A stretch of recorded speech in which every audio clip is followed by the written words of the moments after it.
Hi everybody, today I'm going to be reviewing the leather Dita Underbust corset made by Glamorous Corsets. So here's the front, the side, the back, and the other side. When I took the measurement straight out of the box, the length was a touch longer than the measurements on their website. So what I got was the center front was 12 3/4 inches. At the princess seam, it's 10 1/2 inches, and about 5 1/2 inches is from the waist up and 5 inches from the waist down. At the side seam here, it's 10 inches as well, and in the center back, it's quite long at 13 inches. For the circumferential measurements, today I'm wearing the size 22, so it would be 22 inches laced closed. The underbust measured 29 inches and the high hip also measured 29 inches. So because my high hip is closer to 32 inches, I am wearing it with a bit of a gap in the back, and I tried to keep that gap a little, pretty much parallel all the way up as much as possible. It is a little bit loose on my rib cage currently because my rib cage is a little bit smaller than that, but I still find it pretty much comfortable.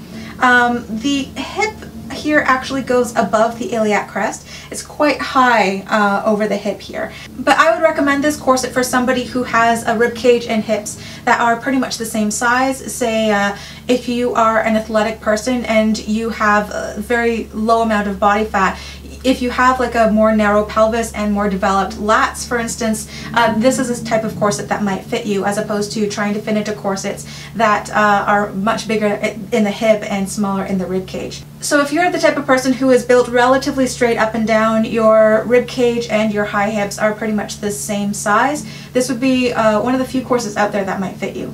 In terms of the silhouette, it has like a tiny bit of cupping over the ribs, but I don't know if that's just because I've been wearing this corset in for a while and the leather is just kind of molding to my rib cage. The very first time I put on this corset, it was very smooth and sweeping. Some people call that a U-shaped silhouette or parentheses. Because this corset is pretty snug over my hips and the busk itself is a little bit less flexible than some other standard flexible busks out there, I find that the center front is fairly flat on me. So let's go to the tabletop portion of this review and I can show you the other details of this corset close up. So here's the Dita corset laid flat, and for the materials, the fashion fabric in this one is leather. If you're opposed to leather, you can also get this in cotton or satin, and it also has a lining of cotton on the inside here. This is what the Glamorous Corset label looks like, and this other label here, this shows the fabric content and the cleaning instructions. As well, there is the size 22 here, and the size label is on both halves of the corset. This corset has a 6-panel pattern, 1, 2, 3, 4, 5, 6, and oftentimes I see that the first 3 panels makes the front and the second 3 panels makes the back. But in this particular corset, I noticed that the 4th panel here sits closer to my side, and it is shaped to more accurately fit over my hip here. I noticed that the first 3 panels are not sufficient to fit over my hip. So this might be a style of corset that might have been intended or like actually drafted to always have a gap in the back of this corset. So you might want to keep that in mind. If you close this corset, then the hips might actually sit a tiny bit too far back on your body. But I find that when I wear this with a gap, then the 4th panel fits comfortably over my hip, and it's more comfortable that way. You can see how the first 3 panels here, they all kind of converge slightly down to the bottom of the center front here. And you can also see panels 4, 5, and a bit of 6, they give more room, more ease over the back here.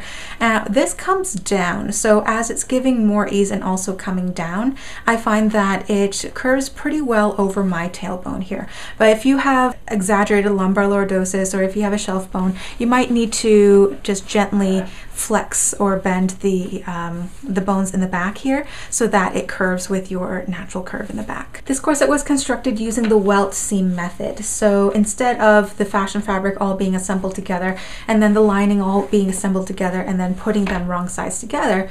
Instead, in this corset, they assembled all layers of panel 1 and then all layers of panel 2 and then all layers of panel 3 until they got to the center back of the corset. And while the panels were being assembled together, all of the seam allowances were pressed towards the back of this corset, and you can see that they have stitched a sturdy top stitch along each one here.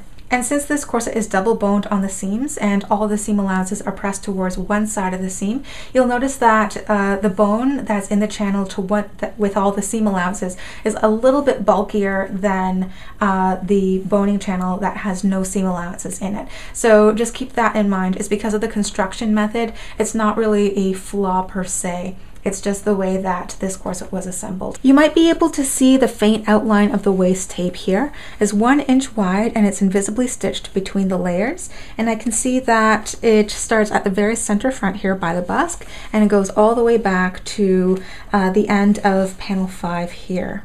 Here's a close-up of the binding made from bias strips of matching black leather. It's machine stitched on the outside and the inside, and you can see on the outside it has a really small top stitch, and on the inside you can see that it's been left raw because leather does not fray. It can be left raw like this, and it has 6 garter tabs, 3 on each side. The modesty panel in the back of this corset is 6 inches wide and is unstiffened and attached to one side of the corset using this row of stitching here. It's also finished in leather on the outside and cotton on the inside. Now, if you don't like the modesty panel, you can remove this row of stitching. That it can also remove the labels of this corset, but do keep in mind that because this corset is leather, when you remove that stitching, it might not heal. You might see like a little line of like pin pricks going down here. And in the front, there is a very narrow 1/4 inch wide modesty placket extending out from the knob side of the busk. This is not boned, but it's very, very slightly stiffened, and this is finished in black cotton twill.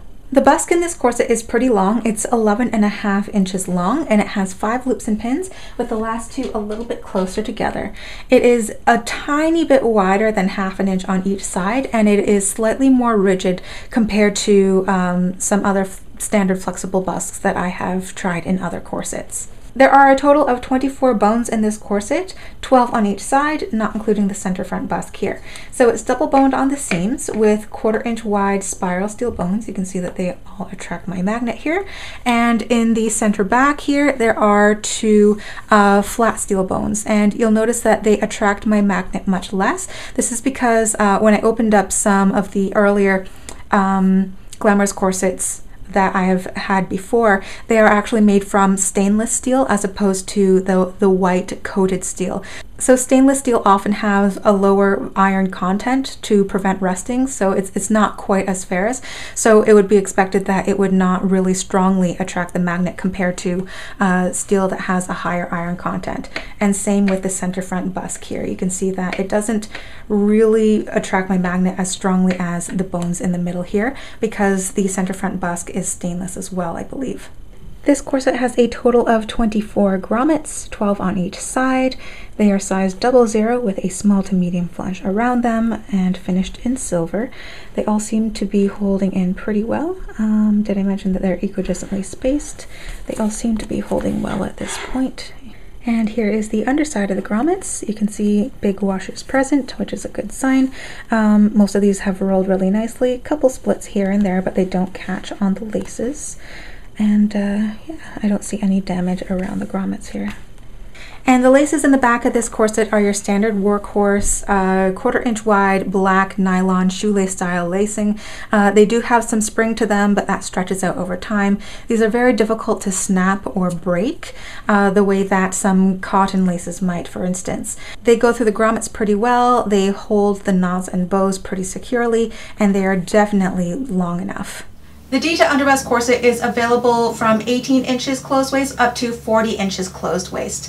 Now from 18 inches up to 30 inches, I believe it's $89 US, and from 32 inches up to 40 inches, it is $5 more at $94 US. Now, if you don't like leather or you're opposed to wearing leather, the Dita corset is also available in cotton and satin, and this starts at $69 US, so it's actually a little bit less expensive. And this concludes my review of the Dita Underbust corset made by Glamorous Corsets. I hope you enjoyed it and you learned something new. If you did, please remember to click that like button down there as it helps support this channel. If you have any comments about this corset or Glamorous Corsets in general, feel free to leave a comment down below.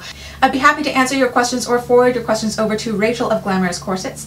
And if you own the Dita corset or a different corset from Glamorous Corsets, feel free to leave a comment down below and let us know what you think of it. Thank you so much for watching, and I will see you all next week for another video. Bye.